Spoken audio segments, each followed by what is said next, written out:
भारत के इतिहास में वह एक असाधारण दिन था जब 2025 की बरसाती शाम को दिल्ली के एक सुरक्षित सरकारी परिसर में देश के सभी राज्यों के मुख्यमंत्री एक साथ एक ही मेज पर बैठे थे। यह कोई चुनावी बैठक नहीं थी, न ही सत्ता का प्रदर्शन।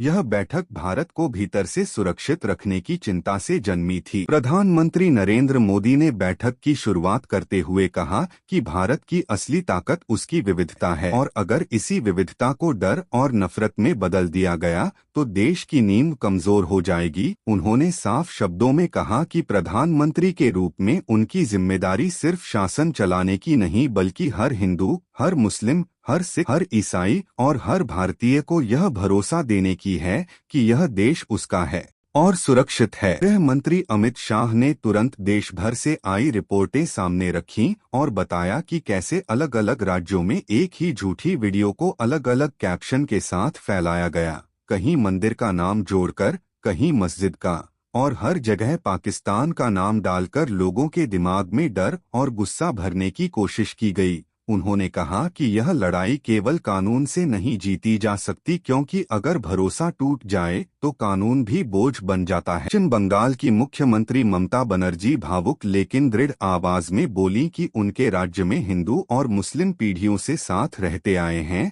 और अगर देश के किसी कोने में यह सोच फैलाई गई कि भारत किसी एक धर्म का है तो बंगाल सबसे पहले उसके खिलाफ खड़ा होगा। उन्होंने कहा कि जरूरत पड़ी तो वह खुद गली जाकर लोगों से बात करेंगी, मंदिर भी जाएंगी और मस्जिद भी, ताकि किसी बच्चे के मन में डर न बैठे और किसी पड़ोसी पर शक न पैदा हो। तमिलनाडु, केरल, महाराष्ट्र, असम, पंजाब, कर्नाटक, बिहार और उत्तर पूर्व के मुख्यमंत्रियों ने भी एक स्वर में कहा कि अफवाहें आज सबसे बड़ा खतरा बन चुकी हैं और हर राज्य को मिलकर सच्चाई को सबसे तेज हथियार बनाना होगा। इसी बैठक में हाय के चारमीनार, महाराष्ट्र के कोरेगांव, बिहार के एक छोटे शहर और उत्तर पूर्व के एक कस्बे की घटनाएं सामने आईं जहां मामूली हादसों को तोड़मरोड़ कर धर्म का रंग दिया गया था।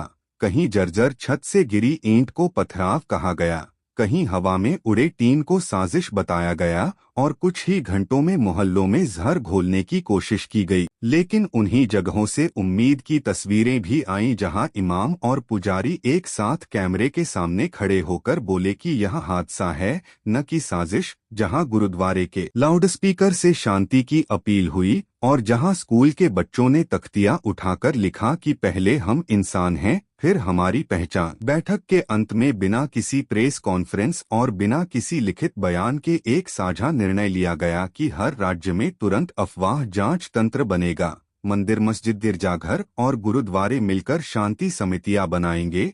स्कूलों में धर्म से पहले संविधान और भाईचारे की शिक्षा दी जाएगी और नेताओं से ज्यादा आम नागरिकों को इस लड़ाई का चेहरा बनाया जाएगा। कुछ महीनों बाद वही भारत दिखाई देने लगा जहां चारमीनार के पास दुर्गा पूजा पंडाल में इमाम साहब बैठे थे, कोरेगांव में ईद के दिन मंदिर समिति मिठाई बांट रही थी और उत्तर पूर्व के एक नामघर में अजान के समय सम्मान में माइक धीमा कर दिया गया था।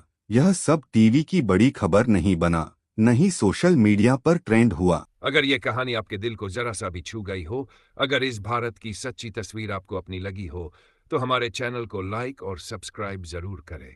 नीचे कमेंट में अपनी बात लिखिए। আপনাদের প্রতিটা সাপোর্ট আমাদের साहस বাড়িয়ে।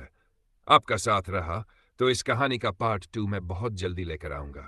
धन्यवाद, शुक्रिया।